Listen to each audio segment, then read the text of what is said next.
mereka sendiri untuk menyanyikan lagu Indonesia Raya sendiri sudah lupa. Banyak hafal itu ya Pak ya, lagu-lagu dangdut ya. Seperti itu.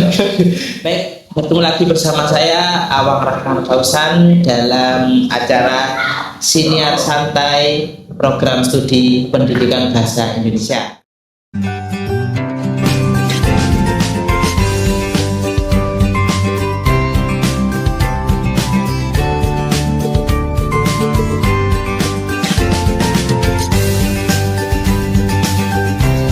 Baik, pada pertemuan kali ini saya akan membahas tentang pendidikan ya, jadi berkaitan dengan kurikulum yang nantinya kita bahas juga akidah dan moral pada peserta didik saat ini. Baik, sini sebagai narasumber kita ada Bapak Riki. Bapak Riki ini adalah seorang guru di Surabaya. Jadi beliau adalah guru di salah satu sekolah di kota Surabaya.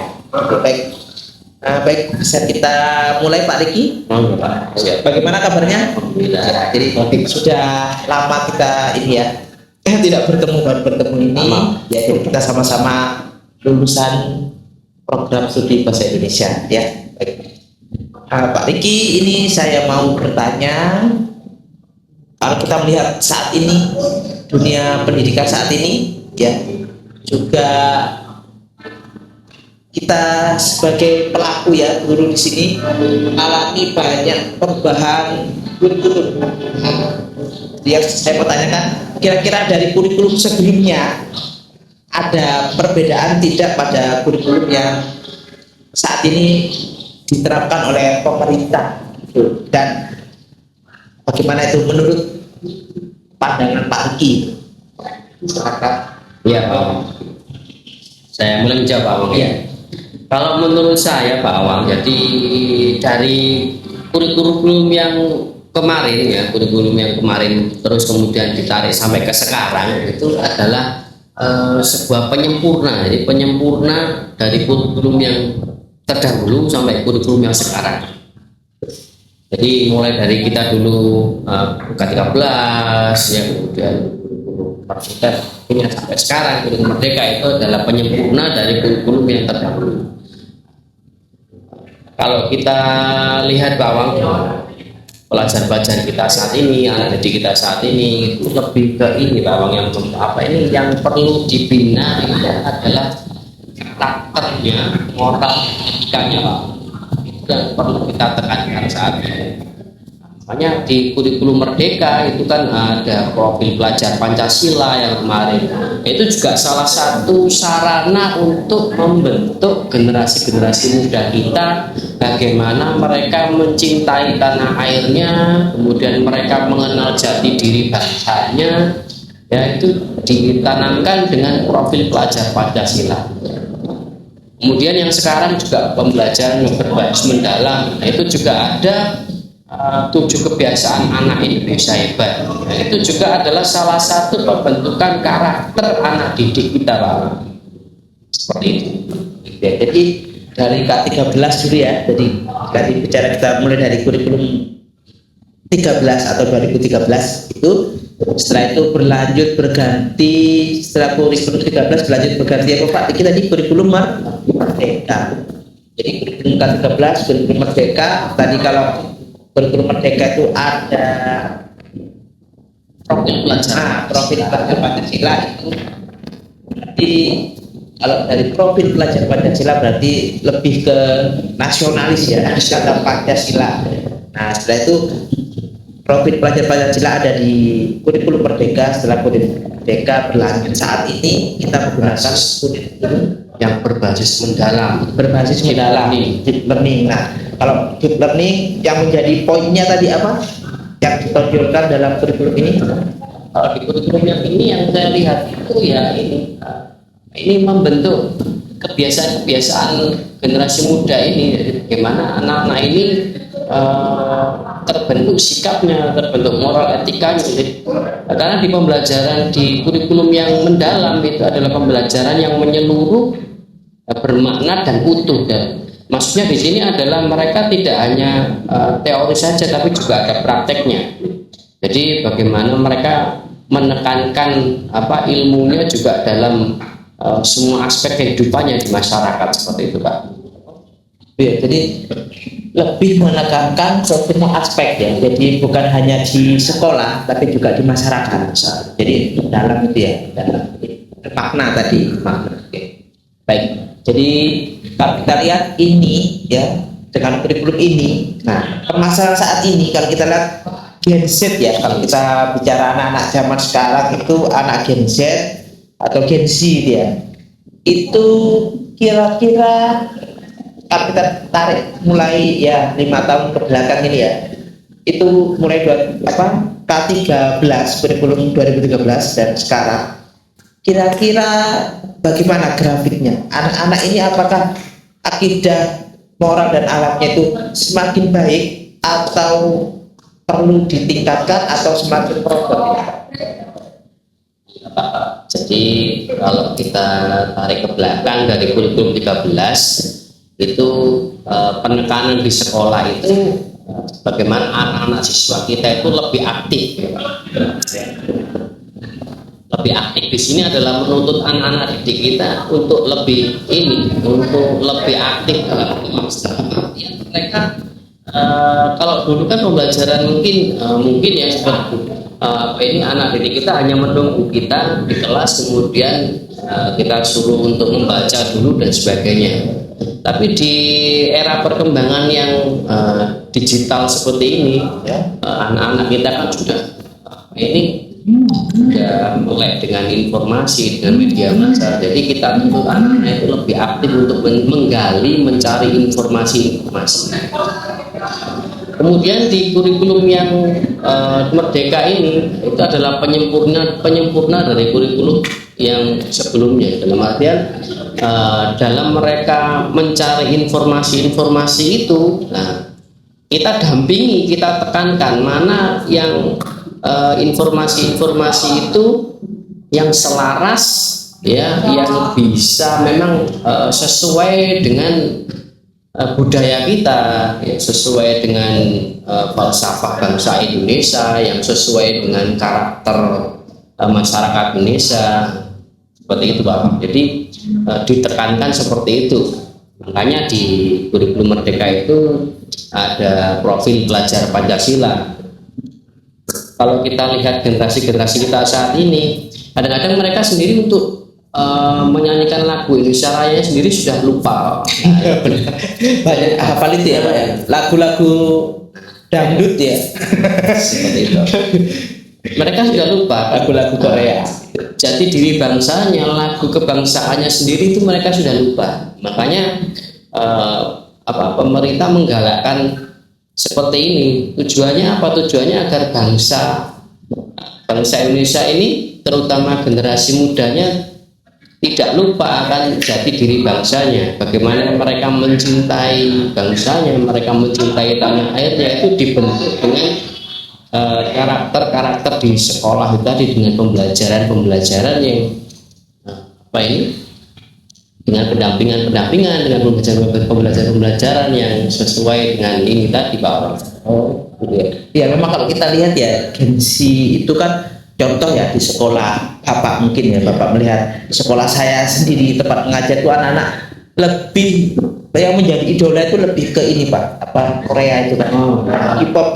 Nah benar sekali, ketika menyanyikan lagu-lagu nasional, lagu-lagu daerah, mereka malah lupa, iya, malah hilang jati dirinya, Pak ya. Jadi mereka lebih hafal lagu K-pop itu, terus lagu-lagu mungkin ya ke barat-baratan. Nah itu jadi boleh, Pak ya, kalau kita untuk berkembang itu kan boleh, Pak ya. Boleh. Nah, hanya saja jangan sampai melupakan jati dirinya, Pak ya, tadi ya. Nah berarti akhlak dan akidahnya semakin kesini, kalau kita tarik mulai tadi itu bagaimana tuh, Pak? Bagaimana kira-kira maksudnya itu, apakah akidah dan moral anak-anak ini semakin baik, ataukah ada yang perlu tingkatkan begitu, maksudnya ketika mungkin berada di sekolah dengan kurikulum yang ada itu kira-kira ini sudah semakin meningkat atau belum, atau malah sebaliknya sudah tidak meningkat tapi ada penurunan atau sebaliknya itu kira-kira. Jadi dengan adanya kurikulum yang sekarang dengan apa ini profil pelajar Pancasila, kemudian dengan pembelajaran berbasis mendalam, penekanan 7 kebiasaan anak Indonesia hebat, itu ya tujuannya adalah untuk membentuk karakter, membentuk moral dan etika anak kita. Karena memang gencaran mereka itu gencaran dari informasi teknologi media massa itu berbeda dengan zaman kita dulu. Memang kita tidak membatasi, tidak melarang mereka mengakses berbagai informasi. Nah, cuman kan perlu kita dampingi, perlu kita bina lebih intens, lebih dalam. Kita tidak dalam artian kita tidak menolak inovasi-inovasi baru dari barat, tidak, Pak. Tetap inovasi-inovasi itu perlu. Tapi bagaimana nanti kita saring kembali gitu. Mana yang informasi ini bisa kita terapkan, mana ilmu ini yang bisa kita manfaatkan kehidupan sehari-hari dan tidak bertentangan dengan budaya kita. Jadi berarti ini ya, jadi kalau kita lihat juga sekarang di media massa itu kan banyak sekali di media massa, juga media sosial lebih sekarang ada seorang seorang anak atau siswa itu melawan gurunya, Pak ya. Kira-kira di tahun-tahun dulu sebelum saat ini, kira-kira hal serupa itu pernah terjadi tidak, atau mungkin terjadi tidak di dunia pendidikan? Kan ini kan kita lihat dunia pendidikan saat ini itu kan ya ini, Pak ya, kadang saya juga merasa miris. Ada siswa itu berani dengan gurunya sampai terjadi kontak fisik begitu. Nah, apakah di kurikulum ini itu ditanamkan karakter bahwa setiap yang lebih muda, kan tadi kalau dari kita, setiap yang lebih muda itu harus menghormati yang lebih tua. Tentu saja di sini siswa lebih muda daripada gurunya. Tapi fenomena ini terjadi, Pak. Jadi seorang siswa melawan gurunya, bagaimana itu, Pak? Ada yang salah atau bagaimana dengan kita kaitkan dengan pendidikan kita, dengan kurikulum yang kita lakukan saat ini, gitu? Iya, Pak. Jadi memang itu tadi, Pak. Tujuan dari tujuan dari kurikulum yang sekarang itu adalah satu, membentuk karakter, sikap. Kalau kita biasanya kalau diterapkan di sekolah, Pak, ya, di sekolah saya itu kan ada ini, Pak, 7 kebiasaan anak Indonesia hebat, gitu ya. Yeah. Itu jadi mulai mereka bangun pagi yang dibiasakan sholat yang beragama muslim, kemudian beribadah, yang kemudian setelah itu mau ke sekolah pamit kepada orang tuanya, salam, salim dan sebagainya. Kemudian sampai di sekolah juga kita saling kepada orang tua. Kan juga salah satu penanaman karakter pekerti, bagaimana cara mereka menghormati orang lebih tua, bagaimana mereka bertutur kata dengan baik dengan orang tua dan seperti itu, Pak. Oh iya, nanti sebetulnya sudah dibentuk, Pak ya, ada 7 kebiasaan anak Indonesia hebat gitu tadi ya. Jadi di dalamnya sudah ada pembentukan karakter bahwa ya seorang anak ya mulai dari rumah itu sudah dibentuk karakternya, bagaimana mulai bangun sholat subuh tadi, mulai beribadah, bagaimana mulai bangun tidur, setelah itu berangkat ke sekolah dengan berpamitan, mengucapkan salam, mencium tangan kedua orang tua ya. Sampai di sekolah pun juga tetap ditanamkan, Pak ya tadi ya. Nah, kalau di sekolah itu bagaimana istilahnya penanaman karakter itu, berarti tetap juga ini ya, kalau di sekolah berarti mencium tangan kedua bersalaman dengan gurunya gitu ya. Nah, jadi di sekolah itu tetap dilakukan juga, Pak ya, bukan hanya di rumah. Oh, jadi di sekolah juga tetap melakukan itu. mencium tangan gurunya atau mengucapkan salam ya, menghormati yang lebih tua. Dengan tujuan mereka penerapannya nanti di rumah kepada orang tuanya juga bisa lebih hormat, bisa lebih menghargai kepada orang tuanya, seperti itu Pak. Jadi sebetulnya sudah ditanamkan Pak ya, berarti supaya tidak terjadi hal-hal yang tidak diinginkan tadi, juga berarti di sekolah ditanamkan untuk apa? Bentukannya berarti supaya tidak terjadi pembulian, ya. Itu kan termasuk juga dengan moral Pak ya, akhlak anak-anak. Ya. Nah, supaya tidak terjadi pembulian itu di sekolah Bapak ini, sekiranya apa yang dilakukan supaya tidak terjadi pembulian, karena setiap sekolah sekarang kan ada itu Pak ya, apa, poster stop Bullying. bullying. Nah, gimana? Nanti kan kita lihat dunia pendidikan saat ini berarti sedang tidak baik-baik saja Pak. Kalau ada sampai sekolah-sekolah stop bullying, berarti kan ada ya indikasi anak di sekolah ini melakukan pembulian terhadap temannya. Bagaimana Pak penerapan sekolah Bapak supaya itu tidak terjadi, untuk mengantisipasi itu Pak? Ya. Jadi untuk mengantisipasi bullying dan sebagainya itu penanaman karakternya adalah dari ini, rasa saling menghargai dengan temannya, terus kemudian apa ini, rasa bertanggung jawab, kemudian rasa saling apa ini, saling menghargai, saling memiliki, dalam artian kita terapkan juga dalam pembelajaran di kelas Pak. Bagaimana ketika misalkan kita membentuk mereka itu berkelompok pembelajaran di kelas itu juga rasa kerjasama, kemudian saling bertanggung jawab, saling menghargai satu sama lain, itu juga dibentuk di situ. Jadi kalau mereka benar-benar bisa menanamkan rasa saling menghargai, kemudian apa ini, saling memiliki satu sama lain dalam artian satu kelas ini saling menghargai dan tidak menyinggung perasaan satu sama lain, itu juga otomatis bullying tidak akan terjadi Pak. Oke, jadi di sekolah sendiri salah satu contohnya itu sudah apa, melakukan tindakan tindakan itu dalam pembelajarannya pencegahan. Oh begitu Pak. Jadi sudah dicegah dengan cara contoh di sekolah diadakan pembelajaran.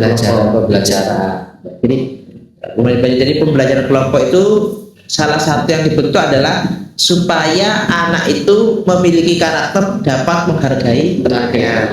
Setelah itu juga dapat istilahnya hargai, menghormati supaya tidak terjadi pembulian, memupuk rasa solidaritas dengan temannya. Jadi sekolah sendiri dengan cara-cara seperti itu secara tidak langsung berarti sudah bertujuan untuk mengantisipasi atau supaya tidak ada bullying gitu Pak ya. Jadi itu kalau kita lihat berarti itu tadi juga tertanam dalam 7 karakter hebat anak Indonesia. Apa itu Pak ya? 7 kebiasaan Pak ya. Indonesia hebat ini sudah tertanam di situ bahwa kita itu harus bersolidaritas nih Pak ya. Rasa solidaritas yang tinggi, dapat menghargai sesama Pak ya. Jadi tidak ada pembulian. Baik. Nah, jadi di sini kalau kita lihat supaya tidak terjadi pembulian itu ada 7 kebiasaan anak Indonesia hebat Pak ya. Itu pemerintah menerapkan itu. Jadi ada 7 kebiasaan. Salah satunya itu kita di solidaritas supaya tidak ada pembulian. Mungkin ada juga ini mandiri. Nah, mandiri itu dalam artian mandiri dalam hal apa Pak? Kan kalau kita melihat dari dalam apa ya? Kalau di mandiri itu mereka ini Pak dalam pemecahkan masalah, misalkan kita berikan satu topik permasalahan, mereka mampu memecahkan masalah itu Pak. Nah, tujuannya penerapannya di masyarakat adalah bagaimana mereka misalkan mereka dihadapkan pada satu permasalahan ya, mereka mampu memecahkan masalah itu sendiri, problem solving dan sebagainya. Kemudian di pembelajaran juga Pak Awang, di kurikulum yang sekarang berbasis mendalam itu juga ada mata pelajaran namanya kokurikuler Pak Awang. Kokurikuler itu juga memberikan skill untuk anak-anak berwirausaha, skill dan kemampuan agar mereka nanti setelah lulus juga mampu membentuk bakat dan minatnya. Misalkan kita adakan kunjungan kemana, misalkan ke pembuatan gerabah atau tembikar dan sebagainya, itu juga, dan mereka juga diajarkan di sana, itu juga sebagai sarana untuk untuk pembekalan diri mereka masing-masing. Tujuannya apa? Tujuannya agar mereka nanti setelah lulus, itu mereka juga sudah dibekali dengan skill mandiri dan mampu berdaya saing di bidang masing-masing. Jadi mandiri di situ adalah untuk kedepannya Pak ya. Jadi sudah dibiasakan dari di sekolah, contoh tadi melakukan kegiatan di luar sekolah, ada berwirausaha Pak ya. Nah itu adalah salah satu bekal mereka. Jadi mandiri maksud sini mereka dibekali untuk ketika besok sudah lulus dari sekolah, lulus dari istilahnya bangku pendidikan, bisa menerapkan di kehidupannya sehari-hari Pak ya. Jadi sudah kompleks Pak ya. Jadi sebetulnya kurikulum di sini sudah kompleks, sudah tidak hanya memikirkan saat anak itu bersekolah, tapi sudah memikirkan ketika selesai atau sudah tamat dari sekolahnya apa yang harus dilakukan. Mereka sudah bisa gitu Pak. Jadi sudah bisa mandiri sendiri. Jadi bisa untuk berkembang ya, tanpa bergantung kepada orang lain gitu Pak ya. Jadi itu tadi 7 kebiasaan. Kalau deep learning tadi itu masuk di deep learning Pak ya. Yang mandiri tadi di 7 kebiasaan ya. Deep learning juga bermakna tadi. Jadi bermaknanya mendalam, bermakna dan utuh. Dalam, bermakna dan utuh. Jadi bermakna. Jadi yang dipelajari itu mereka bukan hanya sekedar belajar Pak ya, tapi mereka bisa memaknai. Nah, setelah itu mampu menerapkan dalam semua kehidupannya, seni-seni kehidupannya. Jadi diterapkan dalam kehidupan sehari-harinya Pak ya. Jadi bermakna, mendalam, dan secara utuh Pak ya. Jadi itu kurikulum deep learning ya. Nah, sekarang kira-kira kalau deep learning kita kaitkan dengan ini, kalau 7 karakter itu kan tadi mulai bangun subuh Pak ya. Nah kalau deep learning ini kira-kira kurikulum berbasis cinta itu kan Pak ya, KBC itu kata lainnya.